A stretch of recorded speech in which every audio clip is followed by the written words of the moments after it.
Hi everyone, for my climate change video, I chose to do the United Kingdom. The United Kingdom consists of 4 countries, England, Scotland, Wales, and Northern Ireland.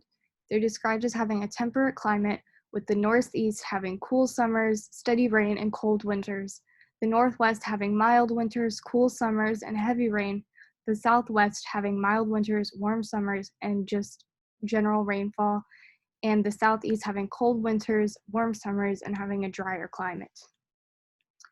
The United Kingdom's government consists of the Prime Minister, who leads the country, with help from their cabinet members and ministers. The cabinet is made up of senior government members from the different departments, and the ministers are appointed by the Prime Minister. Recently, climate change has been cited as a major concern in the polls, and it listed as the 4th major issue in the UK. The current Prime Minister, Boris Johnson, has supported efforts to fight climate change, but some of his past comments on the issue are conflicting. The current CO2 emissions in the United Kingdom are listed as being around 354 million tons of CO2 and are the lowest they have been since 1888. CO2 emissions peaked in 1973, and there have been efforts since then to reduce the emissions. The falling CO2 rates are for a variety of reasons. The UK has become more energy efficient, and they have worked to shift to more renewable energy sources. As of the 3rd quarter of 2019, renewable energy generated more energy than fossil fuels. Renewable energy was about 40% and fossil fuels at 39%, with nuclear energy generating the last about 19%. Some of their mitigation and adaptation techniques, in 2008, they enacted the Climate Change Act, which established the Committee for Climate Change, also known as the CCC. They set target and guidelines to significantly reduce the emissions by 2050, and they have a goal of reaching net zero. This requires the government to set carbon budgets, and the first 5 up till 2032 are put into place. The CCC advises on each budget and how to prepare for the effects of climate change.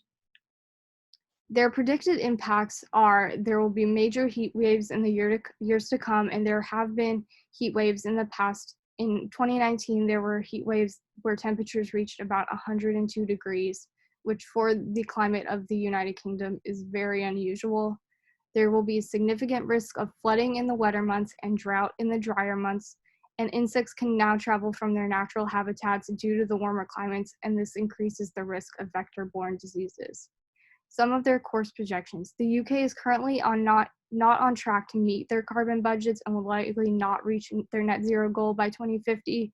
There has been a slow in efforts since no significant action for climate change has taken place since the most recent election. But they do have a few interesting and unique goals set into place. By 2025, they hope to phase out coal power, and by 2040, they have a goal to ban gas-powered vehicles. Many say that the ban on gas-powered vehicles needs to be up to 2030, but to have both of those goals in place is very unique and something that a lot of countries have not put into place at this time. This is their current future climate change course. As you can see by the black circle, this is where their goal was for 2020. They have met that goal, but as you can see, they are not quite on goal to meet the 2030 target budget, and to get to net zero by 2050, they would have to follow this significant steep decline in the use of the CO2 emissions by that time. So many are not optimistic that they'll meet these goals, but they are making significant efforts to try and reverse some of the impacts of climate change. Here are my sources that I used, and I hope you guys enjoyed my presentation.